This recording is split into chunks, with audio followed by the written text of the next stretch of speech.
में मेरी बेवफा पत्नी और मेरे सगे भाई ने मिलकर मुझे मौत के घाट उतार दिया था। मौत के बाद जब मेरी आत्मा अंडरवर्ल्ड पहुंची तो मुझे पुनर्जन्म के लिए एक लंबी कतार में खड़ा होना पड़ा। तभी वहां बैठे एक क्लर्क ने मुझसे पूछा कि मैं अगली बार किस परिवार में जन्म लेना चाहता हूं। मेरे सामने रखी आत्माओं की किताब में अनगिनत परिवारों की जानकारी दर्ज थी। पन्ने पलटते पलटते मेरी नजर एक बेहद अजीब दंपति पर जाकर रुकी। न जाने क्यों उन्हें देखते ही मुझे लगा कि मुझे उन्हीं का बच्चा बनना चाहिए। मैंने तुरंत उनकी ओर इशारा कर दिया और अपना चुनाव कर लिया। अगले ही पल मेरे चारों ओर की दुनिया घूमने लगी। जब मैंने दोबारा आंखें खोली तो मैं एक नवजात शिशु बनकर इस दुनिया में आ चुका था। लेकिन जैसे ही मुझे सच्चाई पता चली मैं हैरान रह गया। मैं किसी और का नहीं बल्कि अपने सबसे बड़े दुश्मन मार्कस के बेटे के रूप में पैदा हुआ था। पहले तो मुझे झटका लगा लेकिन फिर मैं मुस्कुरा उठा। इससे बेहतर मौका मुझे कभी नहीं मिल सकता था। जिसने मेरी जिंदगी बर्बाद की थी अब मैं उसी की जिंदगी को अंदर से तबाह कर सकता था। उसी दिन मैंने तय कर लिया कि मैं मार्कस की हर खुशी छीन कर रहूंगा। इसके बाद शुरू हुआ मेरा 3 साल लंबा मिशन। मैं हर दिन कोई न कोई ऐसी हरकत करता जिससे परिवार के लोगों का भरोसा मार्कस पर कम होता चला जाए। धीरे धीरे उसकी इमेज टूटने लगी और लोग उसे पहले जैसा सम्मान देना बंद करने लगे। एक समय जो आदमी समाज में आदर्श पति और सफल इंसान कहलाता था वही अब लोगों की नजरों में एक नाकाम पिता बन चुका था। मेरी माँ सारा उससे दूरी बनाने लगी थी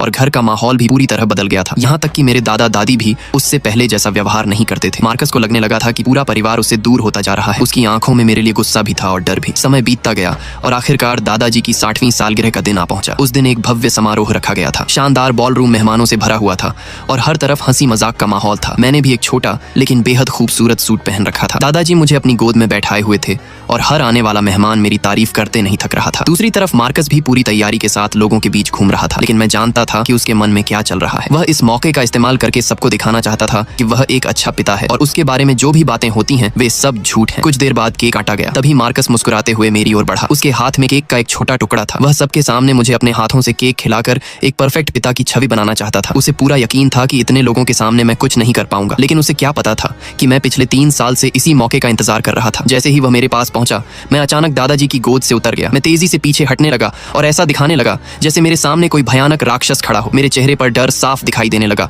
और मैं जोर जोर से रोने लगा। पूरा हॉल अचानक शांत हो गया। सबकी नजरें अब हम दोनों पर टिक चुकी थीं। मार्कस की मुस्कान गायब हो चुकी थी और उसके चेहरे पर घबराहट साफ दिखाई देने लगी थी। जब उसने मुझे पकड़ने के लिए हाथ बढ़ाया तभी मैंने अपनी छोटी उंगली उसकी तरफ तान दी और पूरी ताकत से चिल्लाया, बुरा आदमी, ये बहुत बुरा आदमी है। मेरी आवाज पूरे हॉल में गूंज उठी। वहां मौजूद हर व्यक्ति हैरानी से मार्कस को देखने लगा। कुछ ही सेकंड में लोगों के बीच कानाफूसी शुरू हो गई और हर कोई अपने अपने अंदाजे लगाने लगा। दादाजी और दादी तुरंत मेरे पास आ गए। उन्होंने मुझे अपनी बाहों में छिपा लिया और प्यार से समझाने लगे। वे मुझे सुरक्षित महसूस कराने की कोशिश कर रहे थे जबकि उनकी नजरों में अब मार्कस के लिए संदेह साफ दिखाई दे रहा था। अपनी बर्बाद होती प्रतिष्ठा देकर मार्कस पूरी तरह बौखला गया। वह सबके सामने चिल्लाने लगा और गुस्से में कांपते हुए बोला कि मैं कोई साधारण बच्चा नहीं हूं बल्कि एक शैतान हूं जो जानबूझकर उसकी जिंदगी खराब कर रहा है। लेकिन उसकी यह सफाई उल्टा उसी के खिलाफ चली गई। जितना ज्यादा वह चिल्लाता गया लोगों का शक उतना ही गहरा होता गया और इस तरह बिना कोई हथियार उठाए मैंने अपने पिछले जन्म के दुश्मन को उसकी ही बनाई हुई दुनिया